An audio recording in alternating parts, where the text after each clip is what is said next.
Dios. Amén. Gloria a Dios. Tomen asiento, por favor. Gracias, queridos jóvenes. Dios les bendiga grandemente. Quisiera presentarle a este precioso hombre de Dios, Pastor Juan Radamés. Él vino años atrás a esta iglesia y me acuerdo claramente el tema que él presentó, la iglesia tipo Esther. ¿Se acordará usted, querido pastor? Y cuántas marcas en los corazones nuestros fue esos mensajes que el Señor le dio a usted para nosotros como iglesia local. Yo quiero agradecer a Dios realmente por la vida suya, mi querido pastor, porque en un momento especial de la vida del ministerio, cuando a veces uno pasa por valle de sombras, de muerte, como dice el Salmo 23, el Señor me permitió ir al templo donde usted ministra, allá, y en esa iglesia donde estaba toda la gente, no tan llena, repleta ese templo. La alabanza fue de tal manera que yo percibí que faltaba un poquito para que el cielo se abra y derrame su poder y su gracia, ¿no?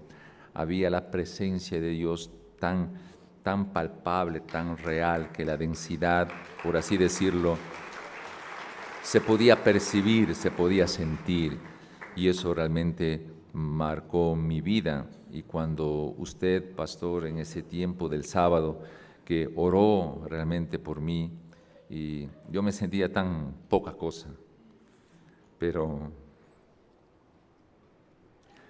fue un efecto que todavía, si soy sincero delante de Dios, no logro captarle la dimensión en la cual usted oró, y tengo grabada esa oración, pero han pasado los años y veo reflejado en la historia y en su ministerio, en la parte profética, que usted tiene un precioso y lindo corazón. Dios le bendiga, querido pastor, gracias de todo corazón. Quisiera invitarle que por favor que pase acá y vamos a orar y pedirle a Jaime, por favor, y a Marcelo que vengan acá para orar. Usted también nos enseñó de que hay que orar, ¿no?, antes de la predicación, y quisiera pedirle a Wilfrido, como parte del cuerpo de diáconos, que venga acá para poder orar y tener este tiempo para que se desate la revelación. Amén. Que el Espíritu de Dios nos hable a nosotros como iglesia, que hable al país, que el Espíritu Santo le use en su rol profético para volvernos nosotros como nación a Dios. Amén. ¿Sí? Vamos entonces a orar. Padre querido, con todo el corazón, Señor, en unidad de espíritu nos unimos en este momento, Señor, para clamar, Señor, la presencia de tu Santo Espíritu, para que uses la vida del pastor Radamés, Señor, y nos hable a nuestra iglesia, nos hable a nuestro corazón, nos hable a la iglesia ecuatoriana, nos hable al país entero, Padre. Te pedimos con todo el corazón que tú uses la vida de tus siervos, Señor, que derrames tu poder, Señor, que la visión profética que tú le has dado, Señor, a él pueda ser declarada, Señor, en esta mañana para la gloria de tu nombre. Amén. Abre nuestros oídos, abre nuestro corazón, abre nuestra mente, Señor, para estar atentos a la palabra tuya que va a ser predicada. Gracias por su vida, gracias por su amada esposa. Gracias por Elia, Señor. Gracias por sus hijos. Gracias por la iglesia que él ministra. Gracias por las bendiciones que a través de la iglesia, el amanecer de la esperanza, Señor, se irradia a través de los mensajes evangélicos que lo hace, a través de los libros que él ha escrito, Padre Celestial. Gracias de todo corazón. Estamos atentos hoy, Señor, a que tú nos hables a través de él. Amén. En el nombre de Jesús. Amén. Bienvenido, pastor. Amén. Amén. Amén. Quiero también orar, Padre, en el nombre de Jesucristo, tu Hijo. Tus santos se congregan en este lugar para tributarte gloria, darte adoración, ponderar la grandeza de tu nombre. Tú eres un Dios bueno y fiel, Tu palabra es la verdad y es para siempre. Tú has prometido estar con nosotros cada día de nuestra existencia. Dijiste todos los días hasta el fin del mundo. También prometiste que cuando 2 o 3 se congregan en tu nombre, ahí tú estás. Cuando te adoramos en Cristo Jesús, nuestro sumo sacerdote, que está a tu diestra mediando por nosotros, tú recibes nuestros cánticos y todo lo que constituye la adoración, que es nuestro servicio general a ti. Gracias. Muchas gracias. Te ruego en el nombre de Jesús que sean gratos los dichos, los cánticos, las oraciones. Y nuestra presencia delante de ti también sea agradable en Jesucristo nuestro Señor. Venimos a depender de ti en forma absoluta, Dios.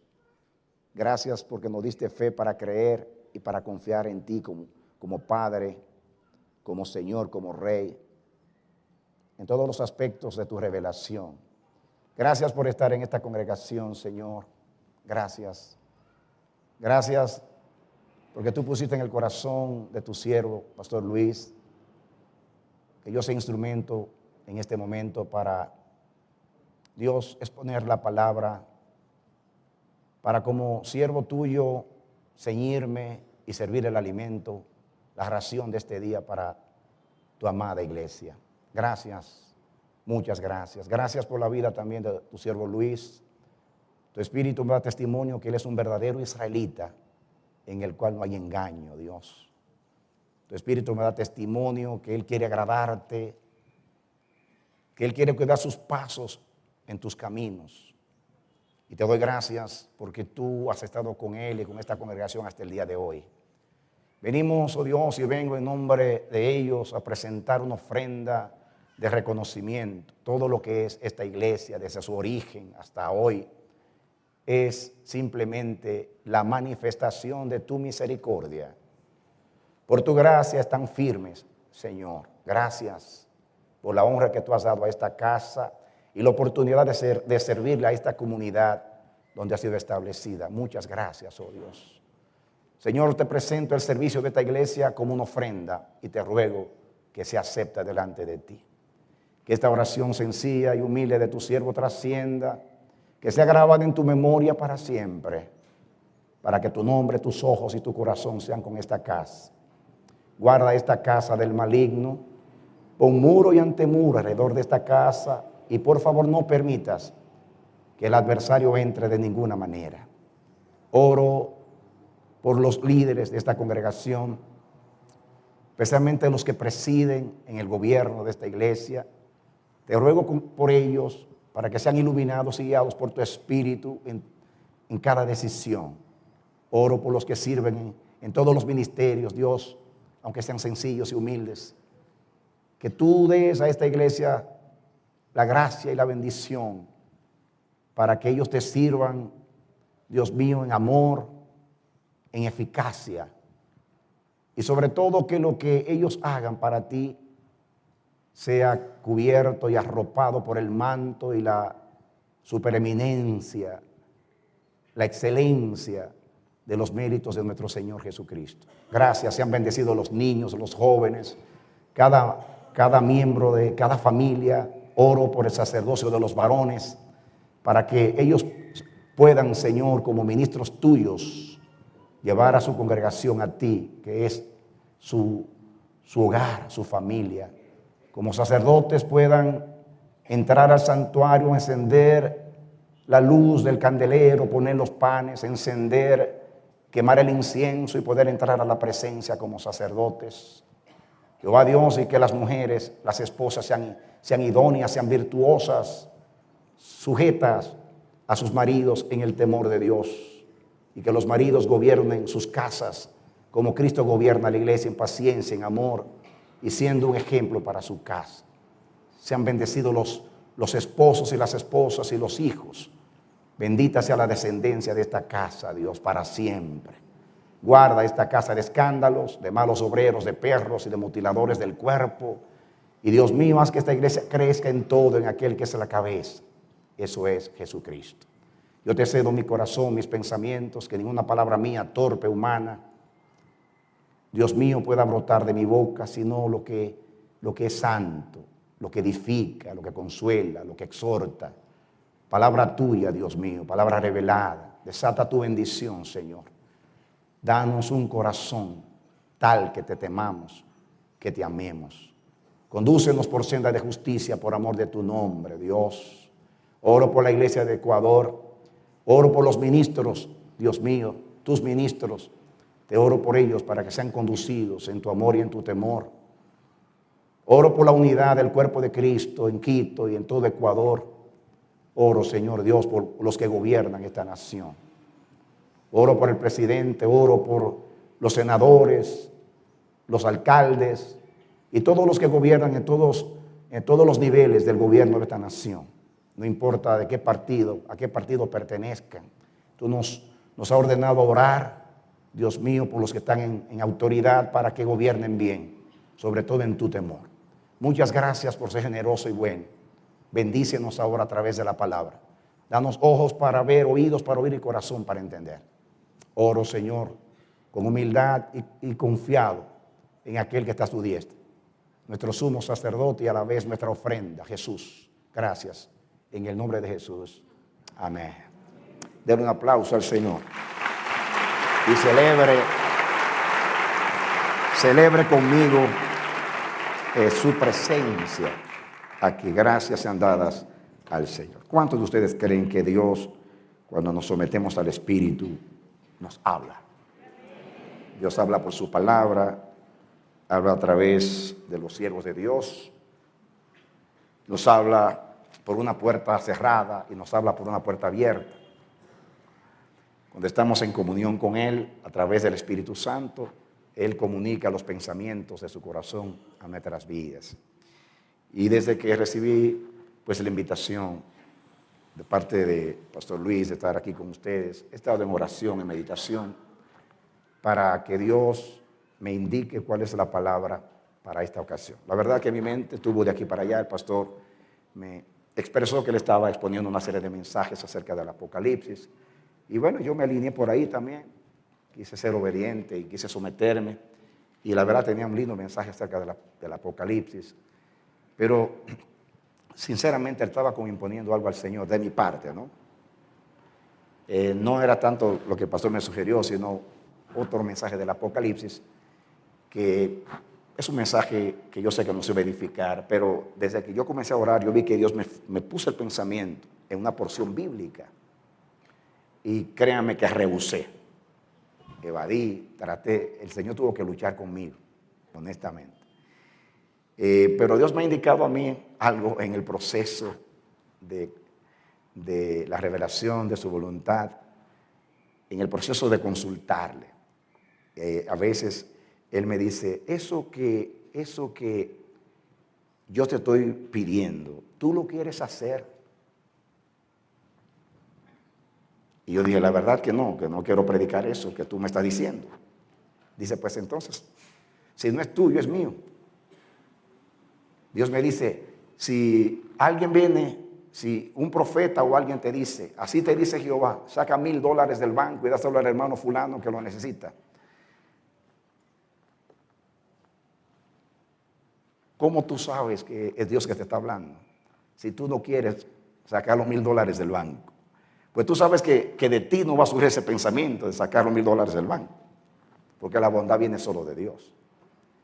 Entonces, como yo no quería predicar esto, y vi la insistencia de Dios, entonces yo seguía, Señor, tu voluntad, tu voluntad. Ustedes nos conocen cómo somos. Estamos pidiendo la voluntad, pero a la vez nos la están revelando y rehusamos. Y al final, el Señor que cabalga sobre los cielos, cabalga sobre los querubines, cabalga sobre los vientos, cabalga sobre mí también. Así que me tuve que someter al Espíritu. La verdad que no quería, rehusaba ministrar esta palabra, no porque no sea importante, no porque sea una palabra que los va a lastimar a ustedes, todo lo contrario, los va a edificar, sino porque uno tiene su preferencia y uno tiene su concepto. Pero nosotros somos siervos de Dios y los siervos de Dios obedecen a su Señor. Así que voy a obedecer al Señor. Y siempre que paso por este proceso y rehuso, al final de cuentas siempre prevalece la voluntad de Dios y me dice, ¿te das cuenta? Yo conozco a mi pueblo, conozco las necesidades de mi pueblo y tú no eres mi consejero. Así que prevalezca la voluntad de Dios en la palabra. Abran sus Biblias conmigo en una porción muy conocida, Mateo capítulo 4. Mateo capítulo 4.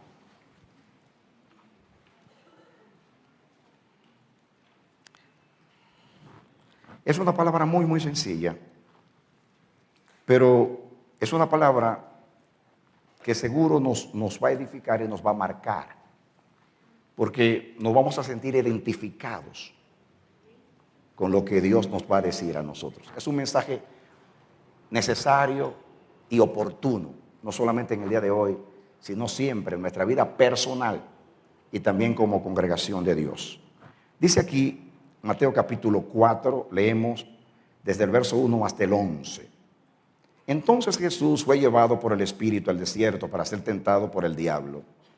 Y después de haber ayunado 40 días y 40 noches, tuvo hambre. Y vino a él el tentador y le dijo, si eres hijo de Dios, di que estas piedras se conviertan en pan. Respondió Jesús, él respondió y dijo, escrito está, no solo de pan vivirá el hombre, sino de toda palabra que sale de la boca de Dios. Entonces el diablo le llevó a la santa ciudad y le puso sobre el pináculo del templo y le dijo, si eres hijo de Dios, échate abajo, porque escrito está, a sus ángeles mandará acerca de ti y en tus manos te sostendrán para que no tropieces con tu pie en piedra. Jesús le dijo, escrito está también, no tentarás al Señor tu Dios. Otra vez le llevó el diablo a un monte muy alto y le mostró todos los reinos del mundo y la gloria de ellos. Y le dijo, todo esto te daré si postrado me adorares. Entonces Jesús le dijo, vete, Satanás, porque escrito está, al Señor tu Dios adorarás y a Él solo servirás. Y el diablo entonces le dejó y aquí vinieron ángeles y le servían. Que Dios nos bendiga hoy a través de la palabra. Para que entendamos un poquito lo que Dios nos quiere decir, sería bueno que leamos los versículos anteriores, o sea, capítulo 3, los últimos 2 versículos del capítulo 3. Saben ustedes que la Biblia no fue escrita originalmente en capítulos y versículos. Era una sola cosa. Esta división vino para facilitar el estudio de la lectura de la palabra. El 3:16 dice, y Jesús, después que fue bautizado, subió luego del agua, y aquí los cielos le fueron abiertos, y vio al Espíritu de Dios que descendía como paloma y venía sobre él. Y hubo una voz de los cielos que decía, este es mi Hijo amado en quien tengo contentamiento o complacencia. Y sigue la narración, entonces, una continuación, entonces Jesús fue llevado por el Espíritu al desierto para ser tentado por el diablo. Es algo muy incomprensible que Jesús en el día de su bautismo es introducido por Dios a Israel a través de Juan el Bautista como el Cordero de Dios. El mismo Dios da testimonio de él. Este es mi Hijo amado en quien tengo complacencia. Y Dios lo declara su Hijo y da testimonio acerca de él. Jesús sale del agua lleno del Espíritu Santo, porque el Espíritu Santo vino y posó sobre él. Y algo extraño es que lo toma de ese momento de gloria donde el Padre testifica acerca de él, y el mismo Espíritu Santo que lo guiaba lo lleva al desierto. Y dice, ¿para qué? Para ser tentado por el diablo. Si el Señor lo llevó al desierto para ser tentado por el diablo, era porque era necesario, antes de comenzar su ministerio entre los hombres, pasar por allí. Ustedes saben que Jesús era el representante del hombre, el representante de Israel. Él tenía que vencer al diablo donde el diablo había vencido a nuestros padres y donde el diablo nos había vencido a nosotros. Era necesario que él venciera a Satanás, donde Satanás venció al hombre, para de esa manera, viviendo una vida sin pecado, poder dar a Dios una ofrenda de justicia que pudiera expiar nuestros pecados. Si ustedes analizan la naturaleza de las tentaciones, de las 3 tentaciones que el diablo expuso a Jesús, las 3 están muy relacionadas con la tentación del Edén. Jesús fue aquí probado acerca del apetito. Allá pues eran lugares distintos. No se puede comparar el Edén, donde todo era perfecto, donde todo era una delicia, a compararlo a un desierto. Allí había todo lo bueno en el Edén. Ellos eran perfectos, pero allí no. Son miles y miles de años después.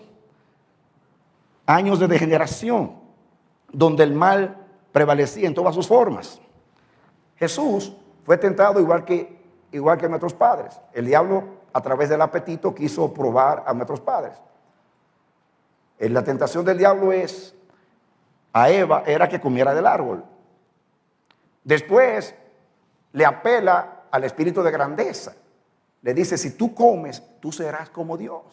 Se analizan dentro, naturalmente, del contexto de cada tentación, se van a dar cuenta que era la misma tentación, o las mismas tentaciones puestas en formas distintas, adaptadas, pero eran las mismas tentaciones. Yo quiero concentrar el mensaje en una aplicación a nosotros. El Señor me ha revelado que en estas 3 tentaciones están clasificadas todas las tentaciones que el diablo pueda presentarnos. Quizás no tengan el mismo título o las mismas palabras, pero en último análisis, toda tentación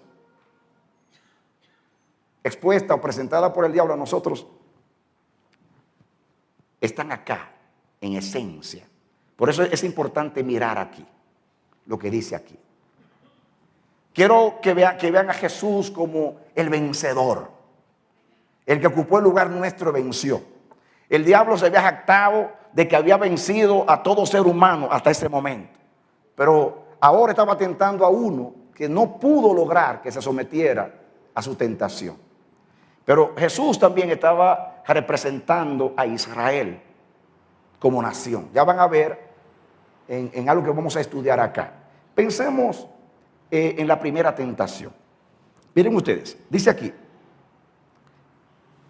y vino a él el tentador y le dijo, si eres hijo de Dios, di que estas piedras se conviertan en pan.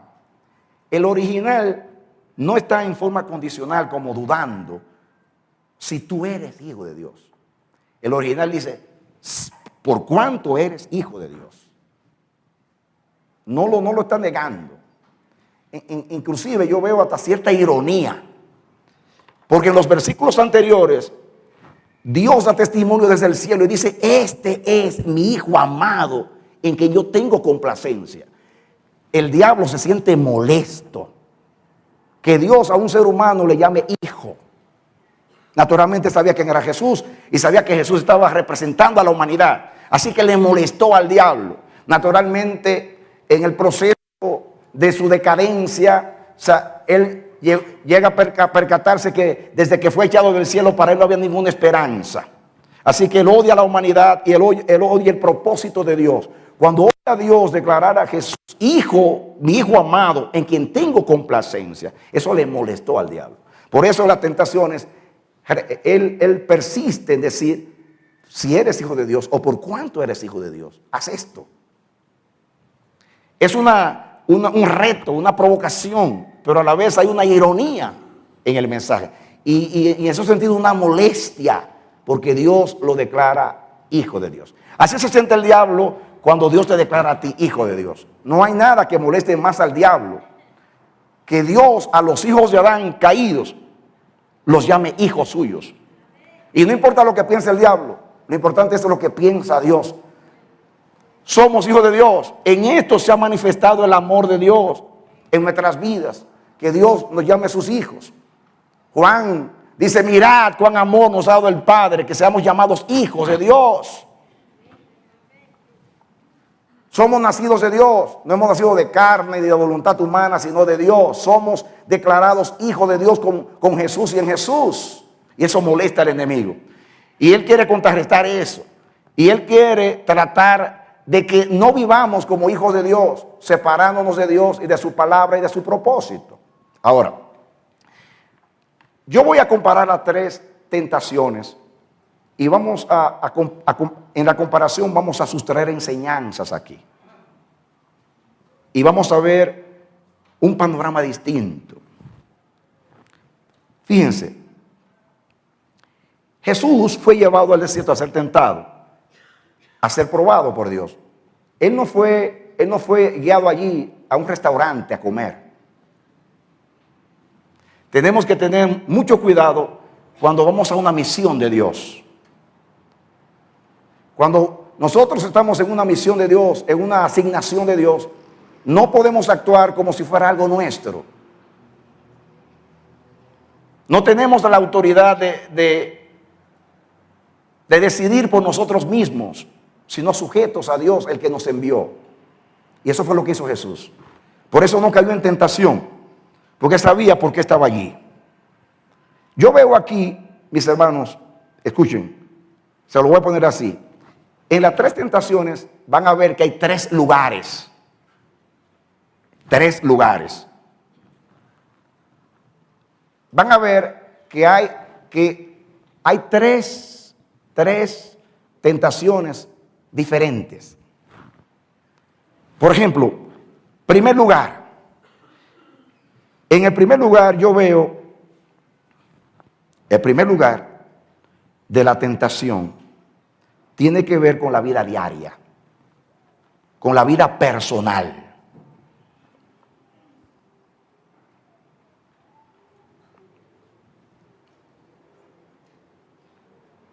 Ese es el primer lugar. La primera tentación tiene que ver con nuestra vida personal.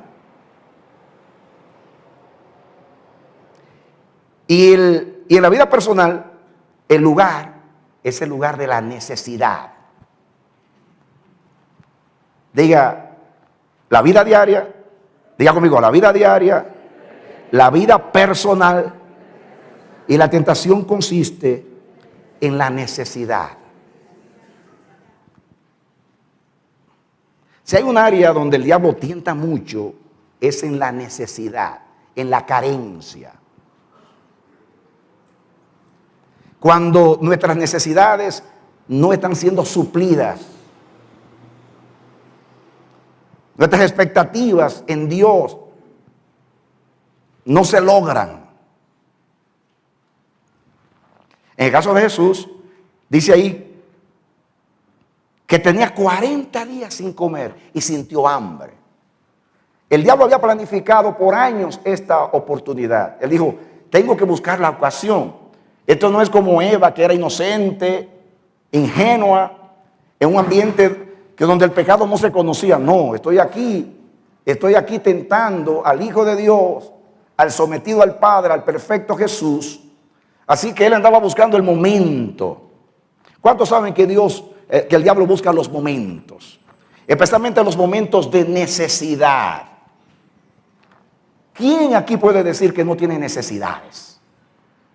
El más bendecido, el más próspero, el más dichoso, se puede usar esa palabra en el lenguaje cristiano.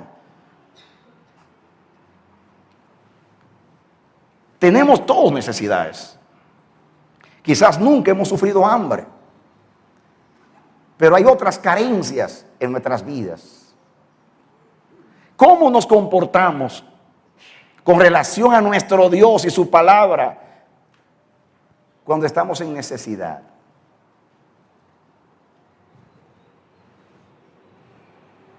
Jesús fue llevado al desierto. Israel fue llevado al desierto. La respuesta de Jesús a Satanás: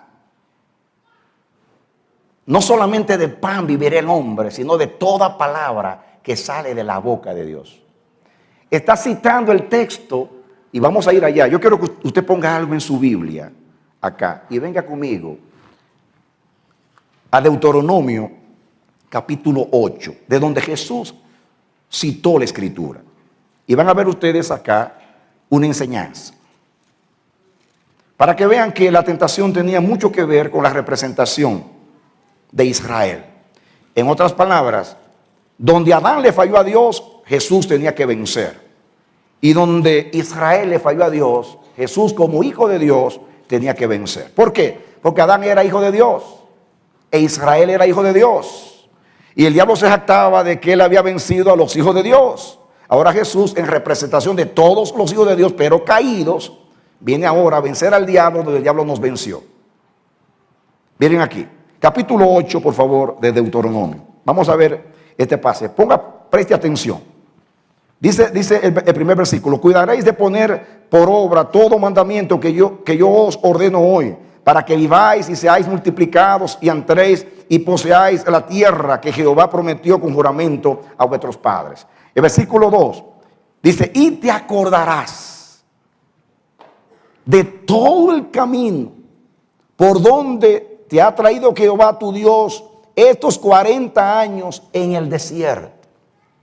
Jesús tenía 40 años, 40 días sin comer. Israel, aquí dice Dios, te acordarás de todo el camino por donde te ha traído Jehová tu Dios estos 40 años en el desierto.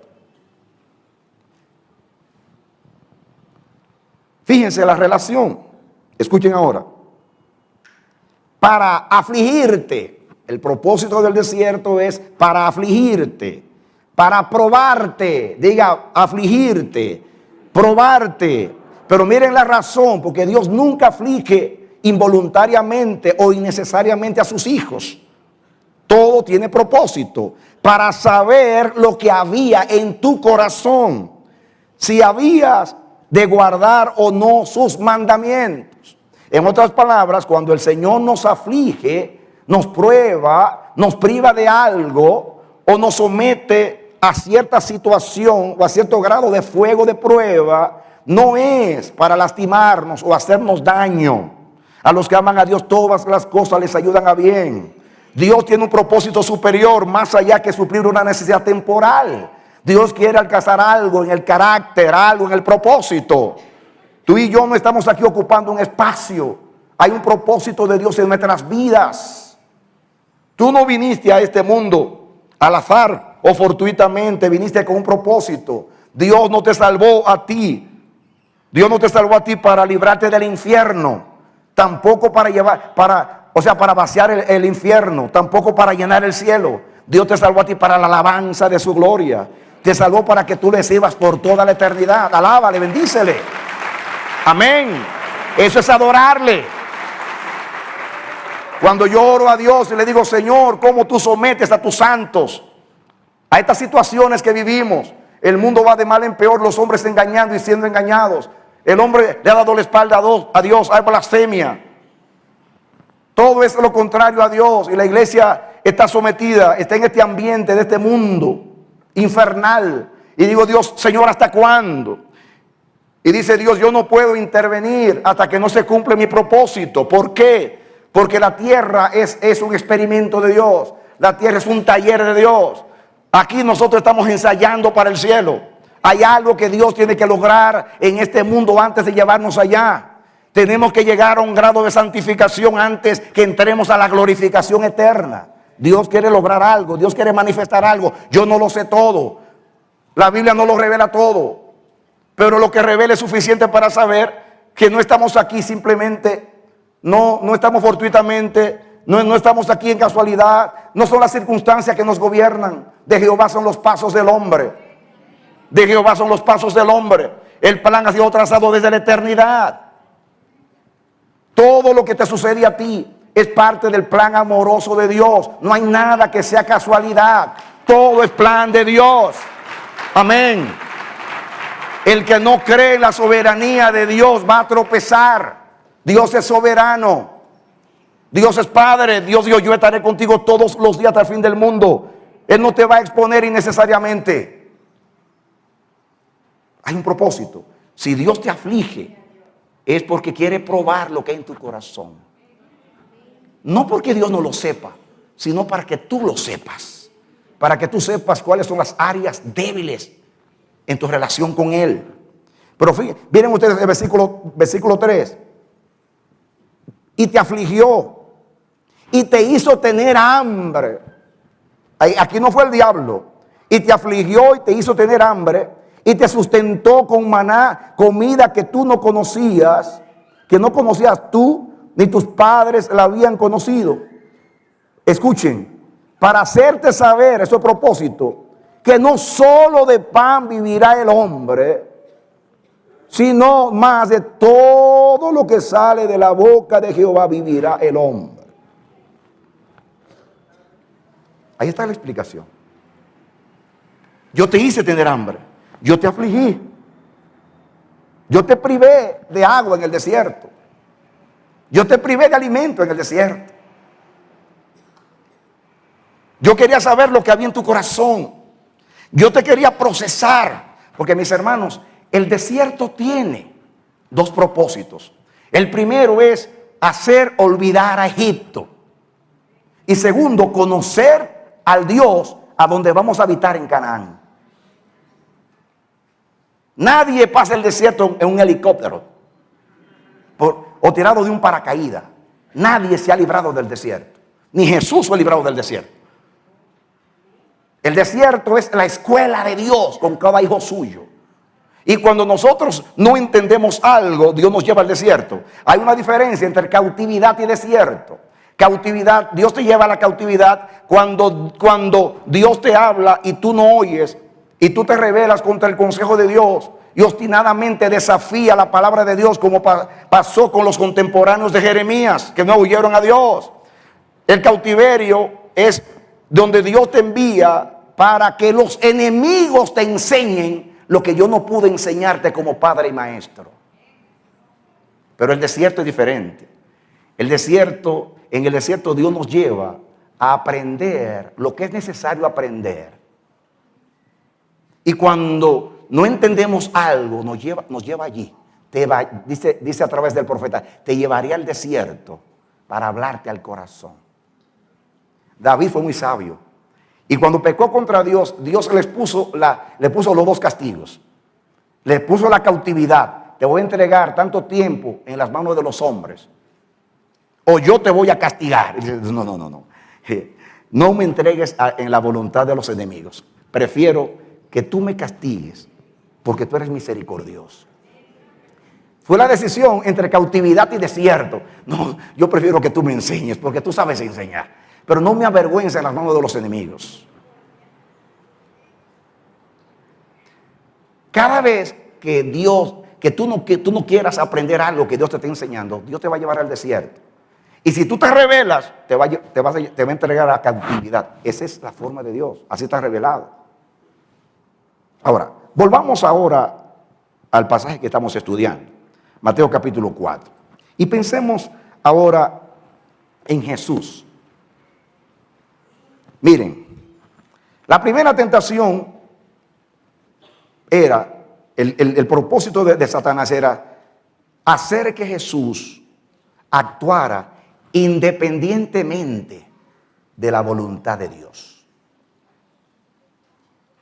Ese era su propósito. Jesús dice, no solamente de pan vivirá el hombre. En otras palabras, la vida no consiste en suplir necesidades. La vida consiste en vivir para Dios. En eso consiste.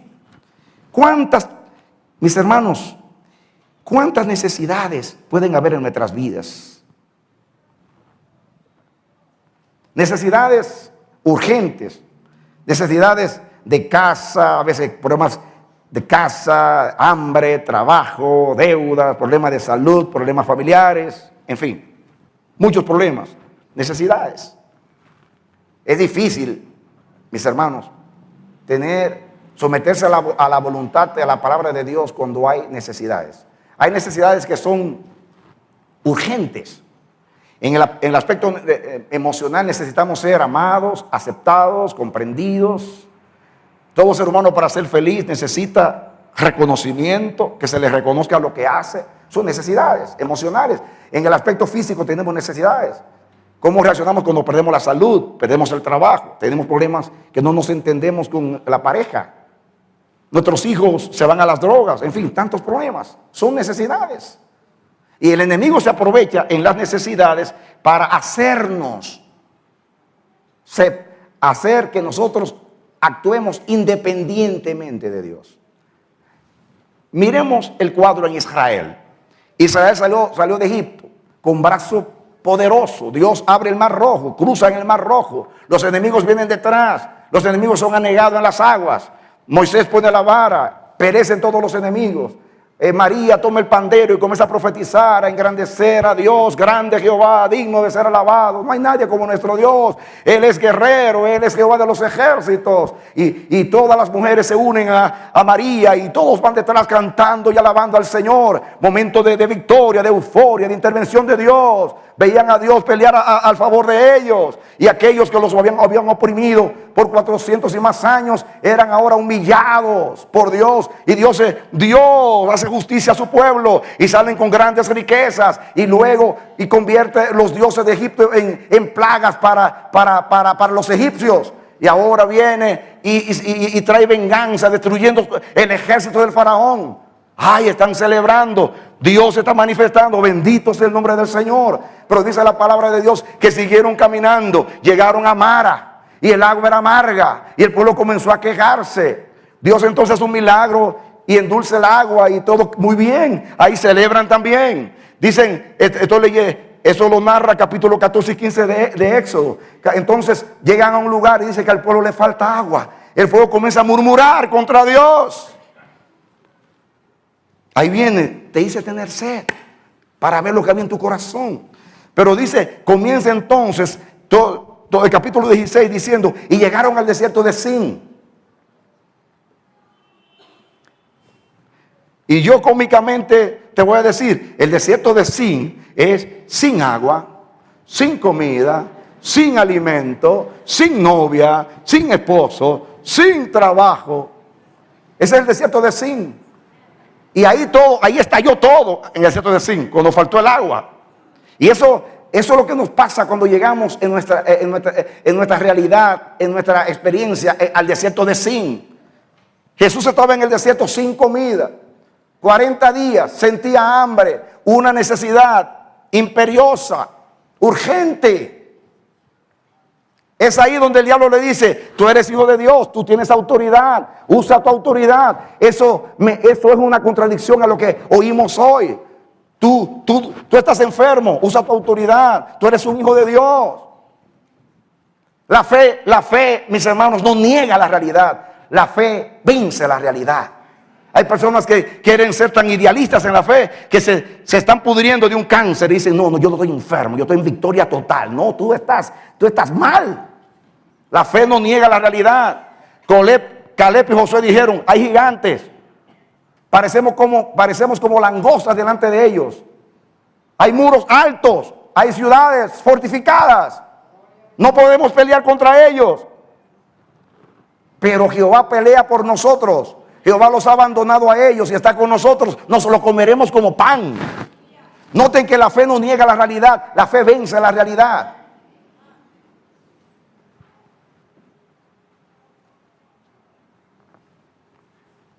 Entonces, atención, mucho cuidado cuando hay una necesidad en nuestra vida personal o familiar. Porque ahí entra el tentador. Muchas veces nos tienta para tomar decisiones equivocadas. Vienen personas a proponernos negocios deshonestos, evadir los impuestos, hacer negocios ilegales, no pagar nuestras deudas, tomar un préstamo cuando sé que yo no puedo pagar, en fin, muchas cosas.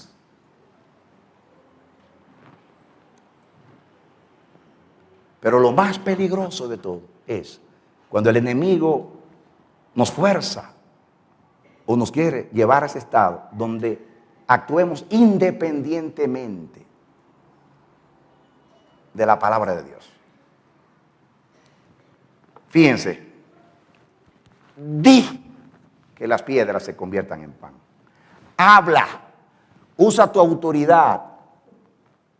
Y Jesús le quiso decir con su conducta, ¿quién te dijo a ti que la autoridad nuestra es absoluta?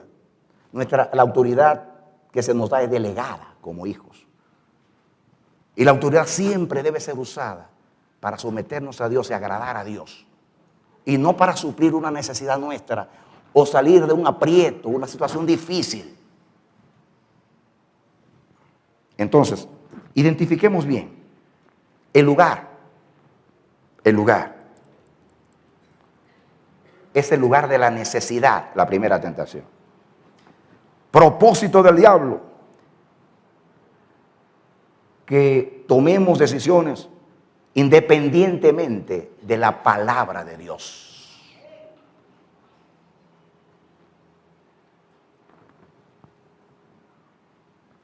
¿Entendemos? Muy bien. Pasemos ahora, mis hermanos, a la segunda tentación. Dice aquí, versículo 5. Entonces el diablo le llevó a la santa ciudad y le puso sobre el pináculo del templo. Y le dijo, si eres hijo de Dios, échate abajo, porque escrito está, a sus ángeles mandará acerca de ti, y en sus manos te sostendrán, para que no tropieces con tu pie en piedra. Miren ahora la naturaleza de la segunda tentación. El lugar es distinto. Aunque estaba en el desierto, él lo traslada. Una de las veces que fui a Israel y me llevaron al monte de la tentación, cuando yo le pregunté al guía, dime, ¿a qué distancia está el desierto donde Jesús recibió la tentación? Yo no recuerdo ahora lo que me dijo, pero eran, hermanos, yo no sé cuántas millas. O sea, no fue allí mismo, lo llevó lejos. Y noten ustedes dónde, atención, dónde lo lleva. Lo lleva a dos lugares santos, a dos lugares de Dios. Los lleva primeramente a la santa ciudad, Jerusalén, la ciudad de la verdad, donde estaba Sión. Ama a Dios a Sión más que todas las moradas de Israel, dice la Biblia. Sión, la hermosa provincia, el gozo de toda la tierra, donde Dios juró a Salomón, pondré mi nombre, mis ojos y mi corazón en esta casa, donde Dios dijo que se iba a encontrar con su pueblo. ¿Quién no quiere que lo lleven a la santa ciudad?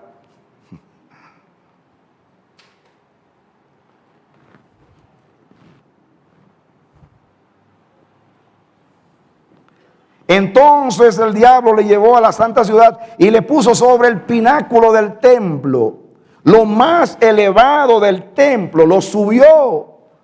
Otras palabras, en ese lugar de la presencia de Dios, en ese lugar amado por Dios, en ese lugar que representaba el todo para Dios en cuanto al encuentro con su pueblo, lo sube al lugar más elevado.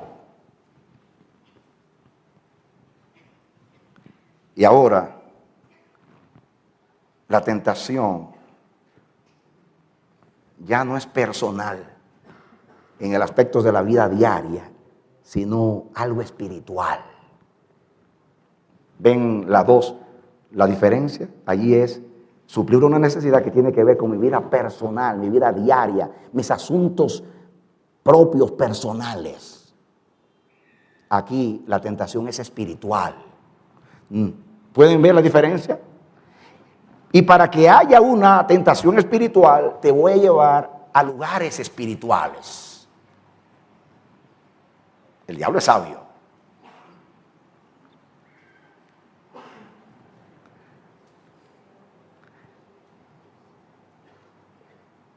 Usted puede decir, la vida diaria puede ser un campo propicio para las tentaciones del diablo, pero que me lleve a la iglesia, que me lleve al lugar de la adoración, donde yo busco a Dios, donde yo estoy con Dios. donde está la gloria de Dios, la presencia de Dios. ¿Cuántos están orando para que Dios lo lleve y los eleve?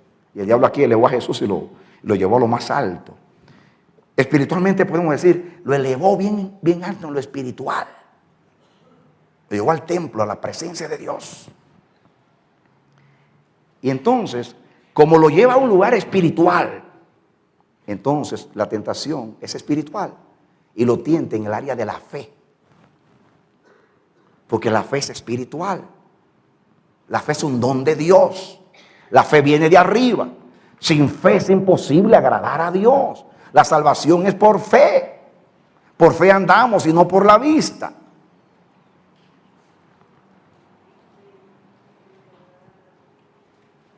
Así, pueden identificar el primer lugar, la tentación personal, la tentación de la vida diaria, el lugar de la necesidad y el propósito que yo actúe independientemente de la palabra de Dios. Ahora cambia. Ahora me está tentando en el aspecto espiritual. Entonces el lugar es un lugar espiritual. La tentación es espiritual porque lo está tentando en cuanto a la fe. Y el propósito es que actúe independientemente del gobierno de Dios. Noten que la primera tentación es usa la palabra. Pero la otra es échate abajo, obedéceme. Gobierno, obedéceme. Tiene que ver con gobierno. Tiene que ver con la fe. Mis hermanos, la fe es elevada. La fe inspira. La fe eleva. La fe está basada en las promesas de Dios. La fe es la que nos hace fuerte. La fe es, mis hermanos, lo que hace que nos apropiemos de lo que Dios ha dicho a nuestro favor.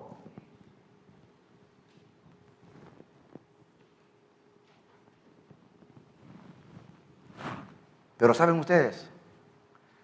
Hay mucho peligro en usar mal la palabra. Primera tentación, pero peor, usar mal la fe. Porque la fe está basada en la palabra. Hay tantas tentaciones en la fe. La fe puede incluir todo lo que tiene que ver con nuestro servicio a Dios. La fe puede ser tentaciones ministeriales. ¿Cuántas tentaciones hay? En el ámbito ministerial, personal, en todo lo que tiene que ver con la vida de la iglesia, en la adoración. ¿Cuántas tentaciones en la adoración? Queremos estar aquí cantándole al Señor. Anhelamos obispado, ministerio.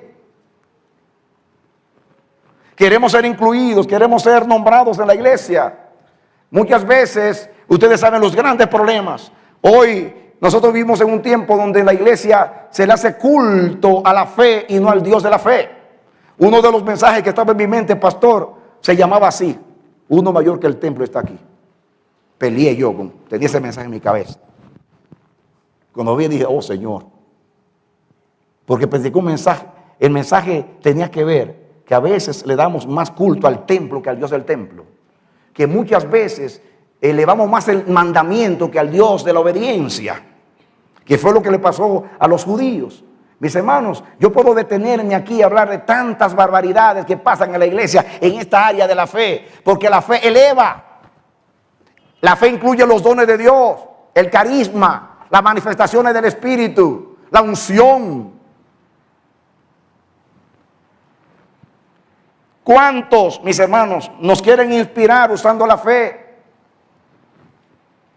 Y hablan y nos prometen cosas, nos profetizan y nos dicen, Dios te va a hacer a ti un apóstol interplanetario, un profeta veneciano. Tú vas a conquistar naciones.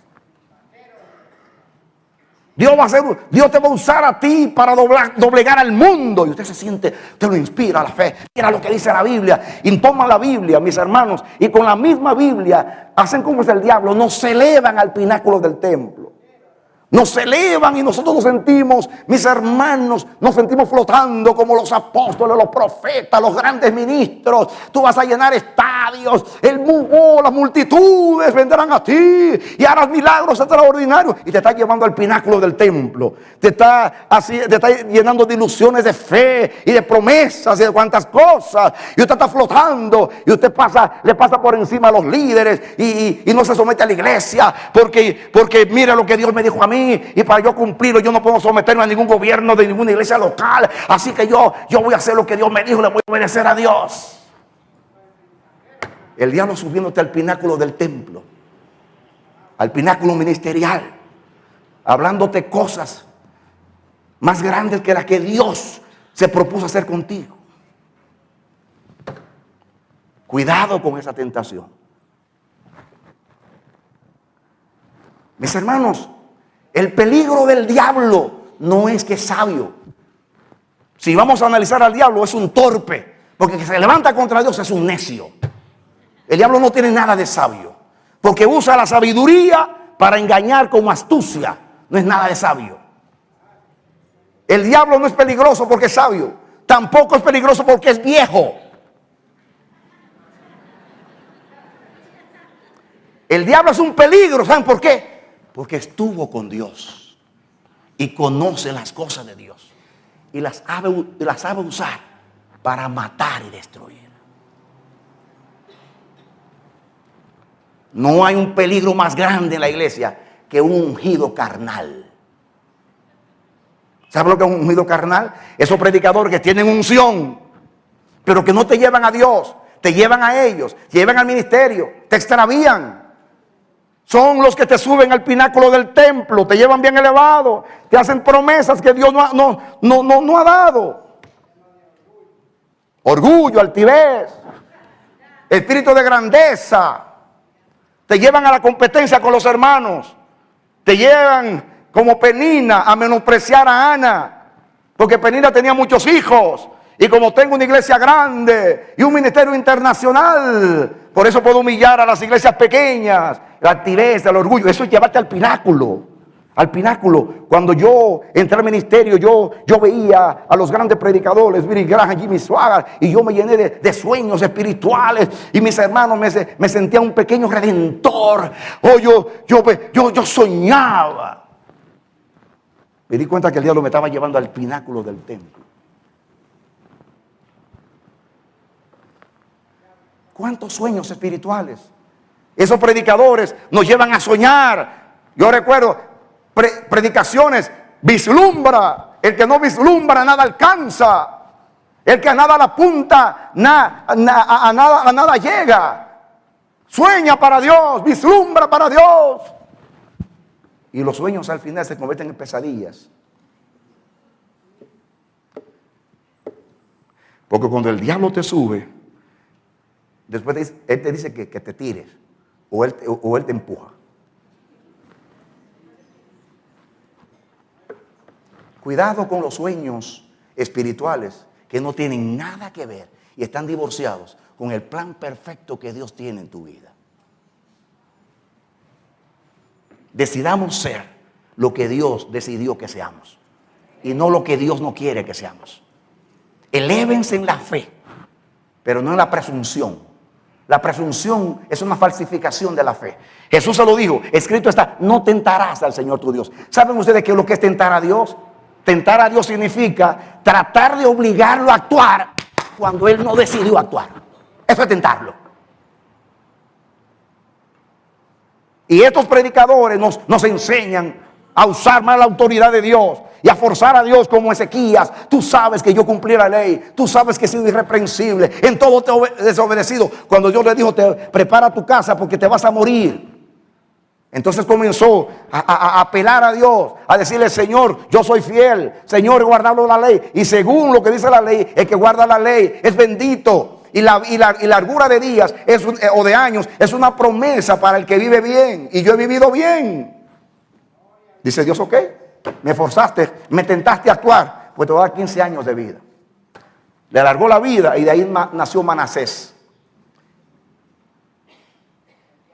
El segundo diablo, el hombre que llenó a Jerusalén de sangre, metió ídolos en el templo, se rebeló como nadie nunca contra Dios, aunque se arrepintió y Dios se lo perdonó.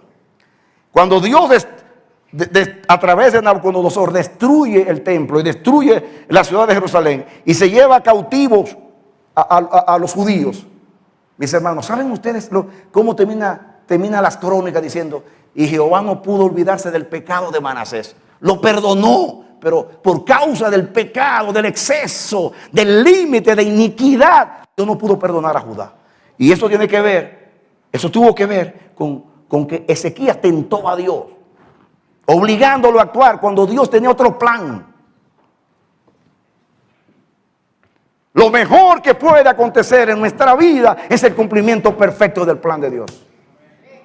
Cuidado con usar mal la fe, porque la fe mal usada se convierte en presunción, es una falsificación de la fe.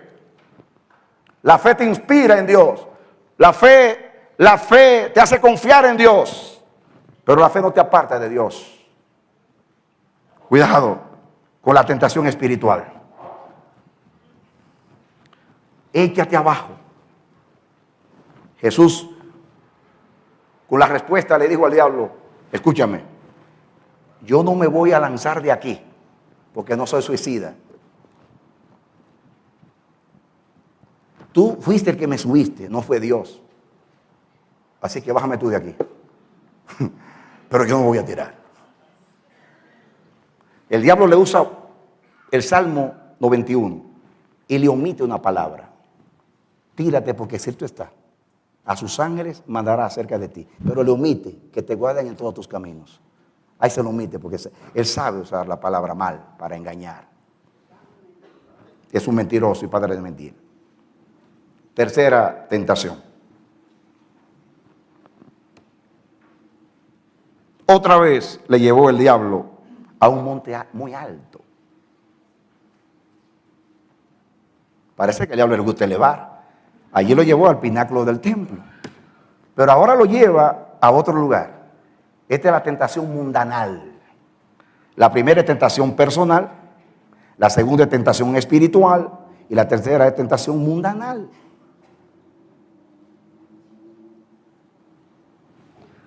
La primera tentación, la personal, es el lugar de la necesidad y la tentación es independizarme de la palabra de Dios. La segunda es la tentación espiritual, el lugar donde me lleva en la santa ciudad, el templo, algo muy elevado. La tentación tiene que ver con la fe, que también es espiritual, y el propósito es independizarme del gobierno de Dios y me da una orden: échate abajo. Entremos ahora a la tercera. La tercera tentación es la tentación mundanal. Tiene que ver con nuestra relación en el mundo en el cual vivimos y nos desarrollamos. Fíjense lo que le promete. Otra vez le llevó el diablo a un monte muy alto y le mostró todos los reinos del mundo y la gloria de ellos. Y le dijo: todo esto te daré si postrado que me adorares. Entonces Jesús le dijo: vete, Satanás, porque escrito está: al Señor tu Dios adorarás y a Él solo servirás. Escuchen ahora, mis hermanos. El diablo lo eleva ahora. No lo lleva al pináculo del templo, lo lleva a un monte bien alto.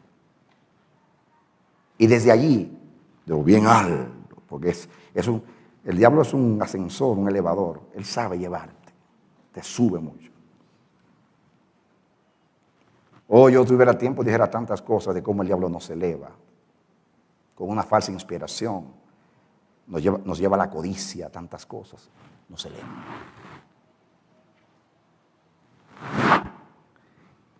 Y panorámicamente muestra a Jesús todos los reinos del mundo y su gloria.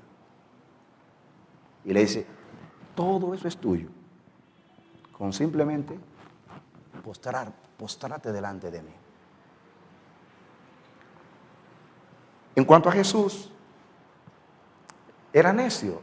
Jesús dice, yo vine aquí, a este mundo, a reconquistarlo para Dios, a restaurarlo para llevarlo de nuevo a Dios. El mundo es mío, pero así como está yo no lo quiero. Va a ser mío y voy a reinar en él después que yo lo vuelva como es el cielo y lo redima. Eso en cuanto a Jesús. Pero en cuanto a nosotros, mis hermanos, la tentación, escuchen, la tentación en el mundo es esta: la aspiración, la ambición, la expectativa, la prosperidad, los sueños, los deseos.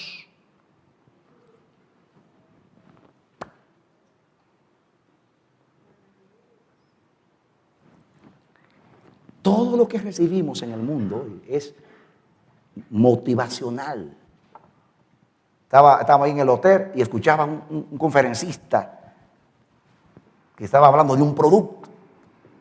¿Saben ustedes cómo te elevan? Que tú puedes ser rico, que mira, que en pocas horas tú vas a ganar más que el presidente de Ecuador, que mira, que allá. Y la gente comienza a soñar. Sueña el rico en su riqueza, que mayor cuidado le ofrece. Sueña el pobre que padece su miseria y su pobreza. Sueña el que medrar empieza. Y en este mundo, en conclusión, todos sueñan como son, aunque nadie lo entiende, decía Calderón de la Barca. La vida es un sueño que se convierte en pesadilla la mayoría de las veces. No es malo soñar si usted sueña en Dios y para Dios. No es malo desear. Dios quiere que prosperemos en todas las cosas y que tengamos salud. Dice Dios, los pensamientos que tengo con ustedes son pensamientos de bien y no de mal. ¿Quién dijo que ser cristiano es ser mediocre? O ser pobre, o ser miserable. Ese no es el evangelio. Dios, desde el Génesis hasta el Apocalipsis, nos habla de bienestar, de ser cabeza, de no ser cola, de ser benditos en el campo, benditos en la ciudad, de prestar y no tomar prestado, de vencer a todos los enemigos. Y ahora en Cristo Jesús somos herederos de las riquezas de la gloria de los santos en luz. Dios no tiene problema con aspirar, con prosperar, con soñar, con deseos. Eso no ofende a Dios. Lo que ofende a Dios, mis hermanos, es independizarnos de su nombre. Porque la primera tentación es independencia de la palabra. La segunda es independencia de su gobierno. Y la tercera, independencia de su nombre, de su persona, de su adoración. No quiero adquirir nada en esta vida sacrificando mi relación con Dios. No quiero nada en mi vida. Si yo voy a dejar de adorar a mi Dios para postrarme frente a un sueño, a una expectación en mi vida.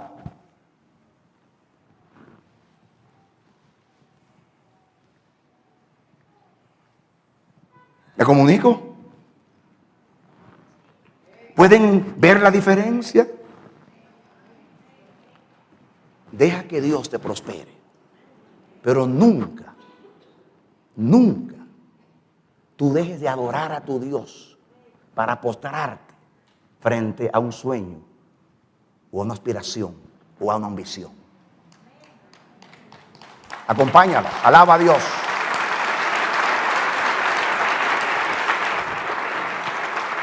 Amén. Todo lo que sustituye a Dios es idolatría. La Biblia dice, avaricia es idolatría.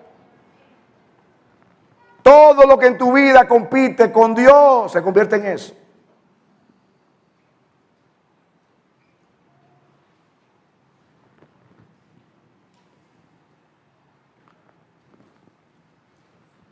Hay tres cosas sagradas en la relación con Dios. Diga conmigo, la palabra de Dios, el gobierno de Dios y la persona de Dios, que es su nombre. La adoración a Él debe primar por encima de todas las cosas. En otras palabras, si alguna vez tú logras algo en la vida, que sea siempre sin comprometer la adoración al Dios verdadero, a tu Dios. Que si tú disfrutas o gozas de algo, que sea porque Dios te ha bendecido. El diablo vendrá a nosotros a tentarnos y a subirnos, a elevarnos y a presentarnos propuestas, retos que nos quieren llevar a la grandeza. Mire, voy a doblegar el mundo a tus pies.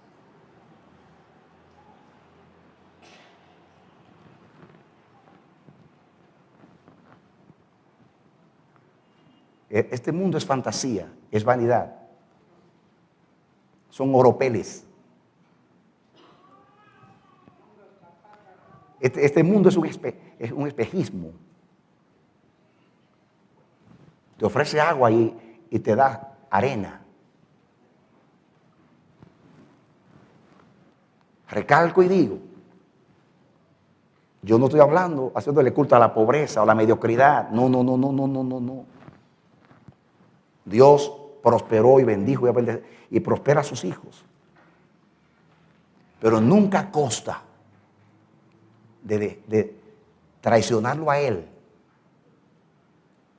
o perder lo que somos, adoradores del Dios vivo y verdadero. Nunca.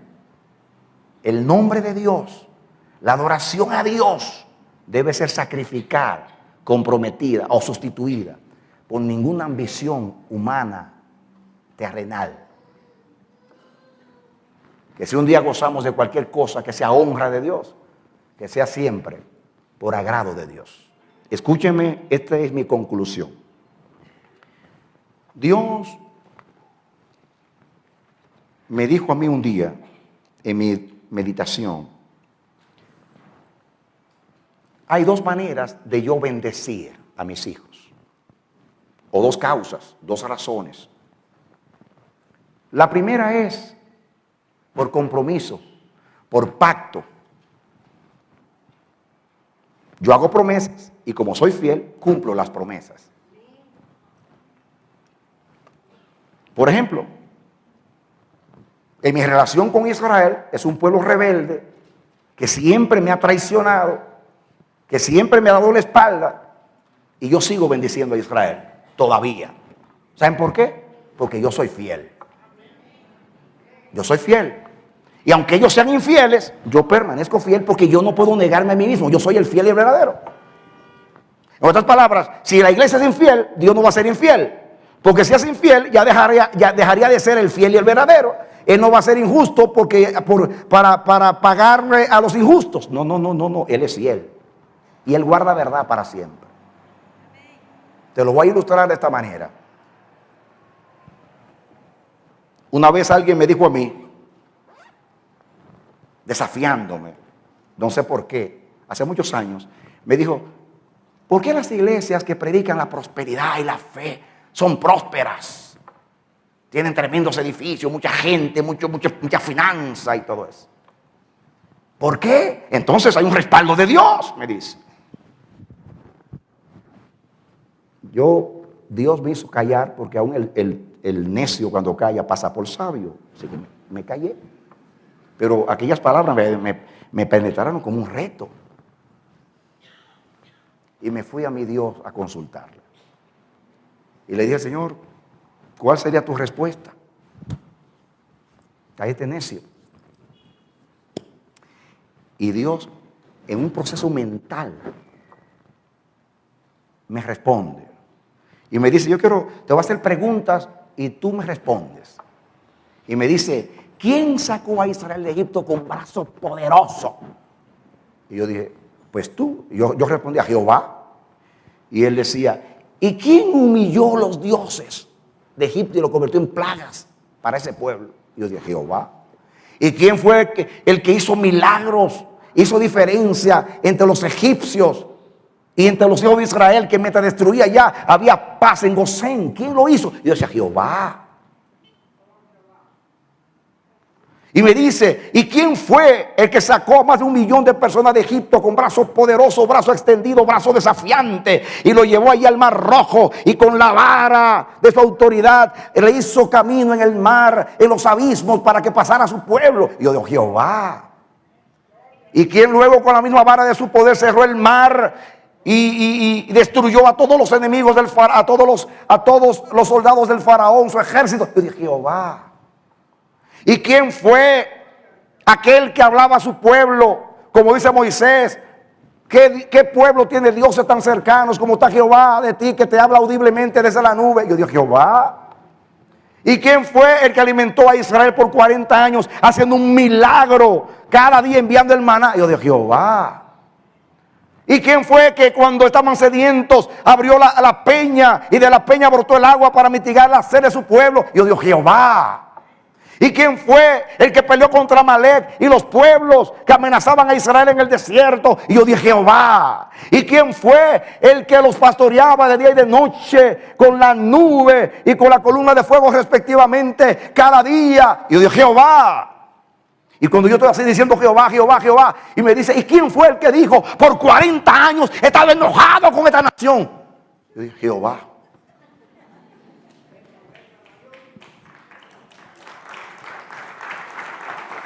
Entonces, me dice Dios, ¿entendiste? Y ahí mismo me da la respuesta. Y me dice, puedo estar bendiciendo con todo ánimo y totalmente ofendido. La bendición no es señal de que Dios está contento, sino que Dios es Padre, es fiel y guarda su palabra y su promesa, porque es el Dios de los pactos. Así que no nos confundamos. No nos confundamos. Puede estar bendiciendo estando enojado, porque es padre. Ningún padre le va a negar a sus hijos el alimento, el vestido, el techo, por ser malo, por ser un drogadicto, por ser un sinvergüenza, delincuente. No. Por cuanto es hijo, le suple las necesidades. Dios es padre. Esa es la primera razón por la cual bendice. Y la segunda me dice, ¿sabe cuál es la segunda? Yo bendigo a mi pueblo cuando estoy contento, cuando estoy agradado. Y me pone el contraste entre Israel y Jesús. A Israel siempre lo he bendecido por el compromiso de mi fidelidad como el Dios del pacto. A Jesús lo bendije porque le dije, este es mi Hijo amado en quien tengo complacencia. Y me dice, ¿cómo tú quieres que yo te bendiga? ¿Porque estoy obligado a hacerlo por el pacto y la promesa? ¿O porque estoy complacido con tu vida? Que como hijo amado tú me agradas. Yo dije, Señor, quiero que tú me bendigas contento y feliz, porque mi vida te agrada.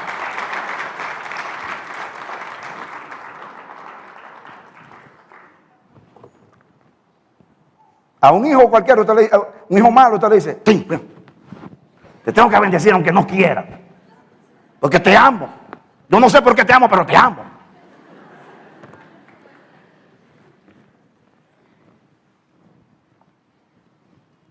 Y Dios me lo ilustró de esta manera. En una parábola me dijo, un hombre tenía 2 hijos.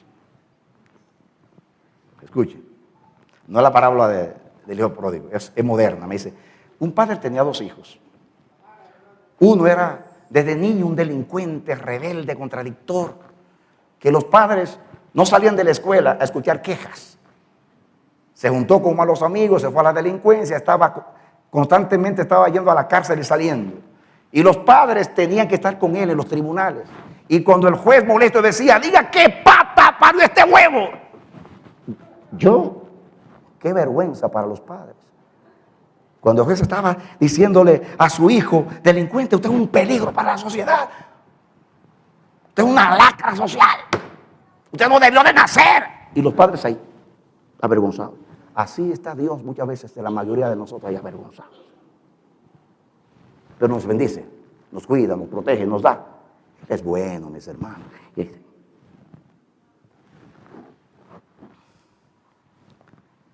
Pero el otro hijo se llamaba Luis, como el pastor Luis Esteves.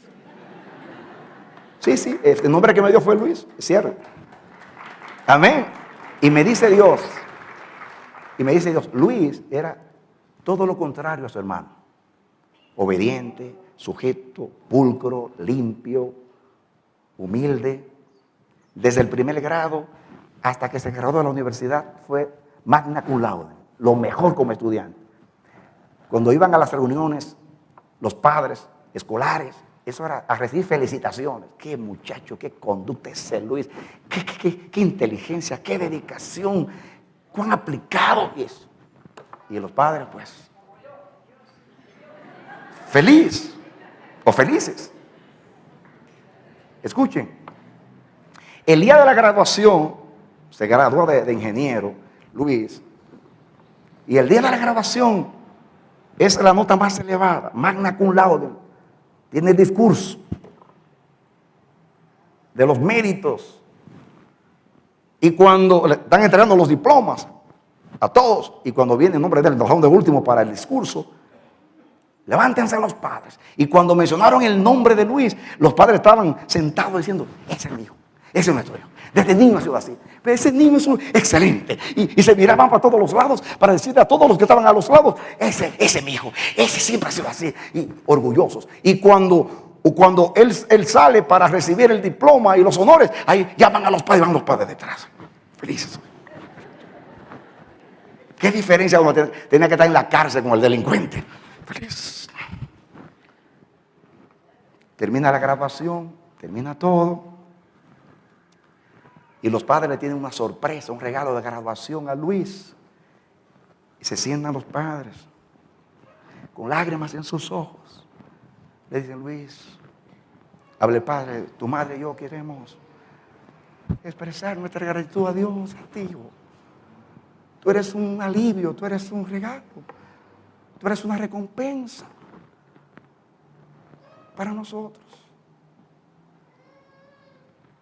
Tú has quitado lo oprobio de la familia, la vergüenza. Gracias, Luis. Lo que hemos sembrado en ti ha dado fruto.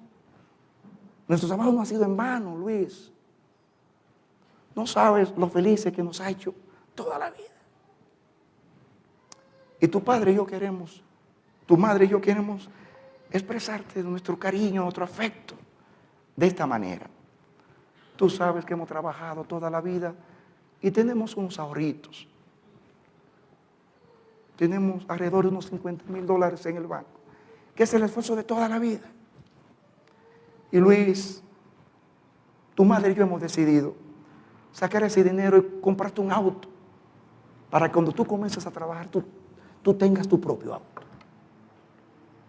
Dice Luis, papá, jamás. ¿Cómo los voy a desposeer de los ahorros de toda la vida? Y los padres comienzan a rogar, Luis, por favor, acepte el regalo. No creas que al darte todo lo que tenemos, vamos a ser privados, todo lo contrario. Vamos a ser enriquecidos. Lo queremos hacer, es que es felicidad hacerlo, Luis, bendecirte, recompensarte por lo que ha sido honra para nuestra familia. En esta ilustración vieron a Dios. ¿Cuántos hijos de Dios están avergonzando a Dios delante de los hombres? Pero hay muchos piadosos que son como Luis, que Dios le dice, te voy a bendecir porque estoy contento contigo. Te doy esto que para mí es un sacrificio bendecirte. Te doy todo porque estoy feliz contigo. Entonces, decidamos de qué manera queremos ser bendecidos por Dios. ¿Por compromiso? ¿Por fidelidad de Él? ¿O porque nuestra vida en Cristo lo llena de complacencia? El que tiene oídos para oír, oiga, porque el Espíritu dice a la iglesia. Oremos a Dios. Alábale.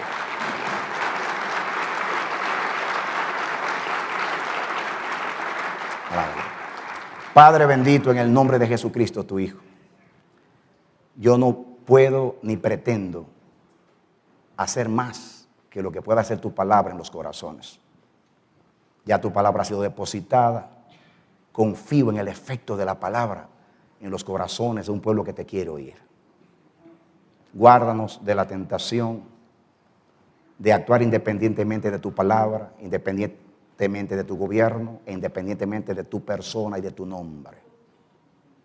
Guárdanos de darle adoración a cualquier ideal, sueño o meta en nuestras vidas, pero sacrificando nuestra adoración única al Dios verdadero. Aún en nuestra relación contigo, si el diablo nos llevara al pináculo del templo y nos quiere seducir ofreciéndonos cosas espirituales, porque el diablo se viste muchas veces de espiritual en muchas vidas para hacernos ofertas espirituales, ayúdanos nunca, ayúdanos, Señora, que siempre te honremos y que nunca, por ningún beneficio espiritual, sacrifiquemos tu gobierno. Estamos para obedecerte, estamos para vivir tu palabra y vivimos para adorarte. Queden estas palabras: al Señor tu Dios adorarás y solo a Él servirás y solo Él será el objeto de tu adoración. Gracias, oh Dios. Yo bendigo a tu siervo Luis Esteves, a su esposa, a sus hijos, su casa, su ministerio. Bendigo a los líderes de esta congregación, bendigo a los hogares de esta congregación, a los niños de esta congregación. Los bendigo en tu palabra, en tu pacto, en tu propósito, en tu generosidad. Que tus ojos estén siempre hacia ellos de día y de noche. Llévalos de gloria en gloria y de poder en poder. Mi Dios, condúcelos por senda de justicia, guárdalos de tentación, de caída. Mi Dios, que te honren en todas las cosas y que tú puedas bendecir con agrado a esta congregación, con felicidad, porque te agrade a ti. Venga tu reino sobre ellos, en el nombre de Jesús. Aleluya. Amén. Den un aplauso al Señor.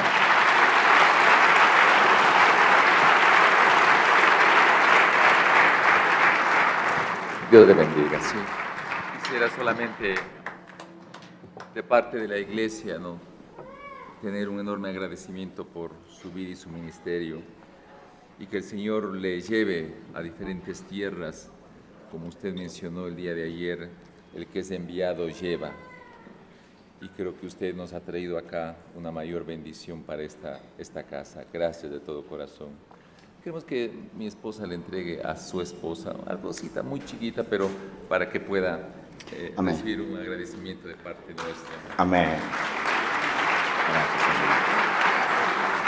Gracias. Amén. Gracias, siervos de Dios. Quiero decirles que mi esposa vino conmigo por estar orando en la iglesia del Pastor Mata, porque Pastor Mata, cada vez que venimos aquí, se sacrifica para que estemos en otros lugares. Entonces, los pastores que vinieron con nosotros se quedaron allá adorando, invitaron a mi esposa que cantara con el grupo, y entonces fue allá a ministrar. Por eso me está con ustedes, pero llevo el regalo con mucho amor, cariño. Gracias, pastor. Gracias. Amén. Muchas gracias. Querida iglesia, a las 5 de la tarde el pastor va a estar en nuestra iglesia hija, La República. Vamos a ponernos de pie y agradecer a Dios por todo este tiempo, ¿sí? Precioso eres, Señor, por tan maravillosa palabra que del cielo ha bajado para llenar nuestros corazones y enseñarnos cosas maravillosas y grandiosas como hemos aprendido hoy. Espíritu Santo, marca esta palabra en nuestras vidas, que haya un desarrollo, Señor, de esa semilla y de un fruto abundante en cada uno de nosotros, y podamos llevar, Señor, esta enseñanza vivida en cada uno de los que estamos aquí, para que sea extendida, Señor, esta enseñanza formada en nosotros por tu Espíritu para la gloria de tu nombre. Gracias por tu siervo, Señor. Abrázale profundamente. Es tu siervo amado, Señor. Gracias de todo corazón por su vida. Tómale como hace el pastor que abraza al corderito recién nacido. A su esposa, como hace el pastor que abraza a la ovejita recién parida. Abrázale, Señor, a su familia, y que tu poder por el Espíritu Santo extienda su ministerio para todas las naciones, y que el amanecer de la esperanza sea eso, un amanecer y una esperanza para el mundo. En Cristo Jesús. Amén. Dios les bendiga, hermanos.